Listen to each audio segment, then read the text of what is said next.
तर आजपासून आपण सुरू करतोय आपल्या केदारनाथ यात्रेचा प्रवास. प्रवासाची सुरुवात झाली ती आपल्या मुंबईवरून आणि सागरने माझ्यासाठी फ्लाईटची विंडो सीट बुक केली होती.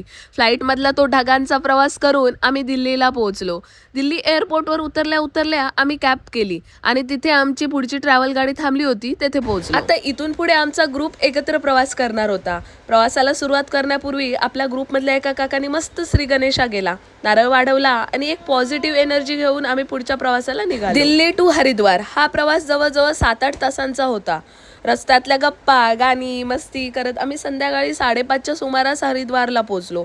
गाडीतून उतरून आधी हॉटेलवर गेलो, तिथे फ्रेश झालो, कारण संध्याकाळची सर्वात महत्त्वाची अजून एक गोष्ट बाकी होती. आम्ही पोहोचलो सरळ हरी की पौडी येथे गंगा आरतीसाठी.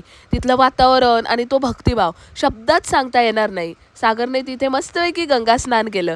आम्ही आरती घेतली, गंगामायाचा आशीर्वाद घेतला आणि मनाला एक वेगळी शांती मिळाली. त्यानंतर आम्ही रिटर्न आलो आणि तिथेच नाईट स्टे केला. दुसऱ्या दिवशी पहाटेच आमचा पुढचा प्रवास सुरू झाला. डेस्टिनेशन गुप्तकाशी. पण मित्रांनो, हा दिवस पूर्णपणे आमचा ट्रॅव्हलिंगमध्ये गेला.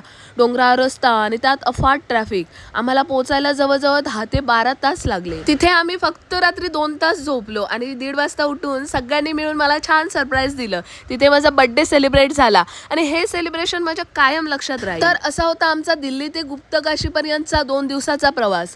आता खरी कसोटी सुरू होणार आहे, कारण उद्यापासून आपलं ट्रेकिंग सुरू होतंय. केदारनाथचा तो कठीण पण सुंदर ट्रेक पाहण्यासाठी तुम्हाला पुढचा ब्लॉग पाहावा लागेल. हा व्हिडिओ आवडला असेल तर लाईक करा, शेअर करा आणि आपल्या चॅनेलला सबस्क्राईब करायला विसरू नका. भेटूया पुढच्या भागात. Bye bye.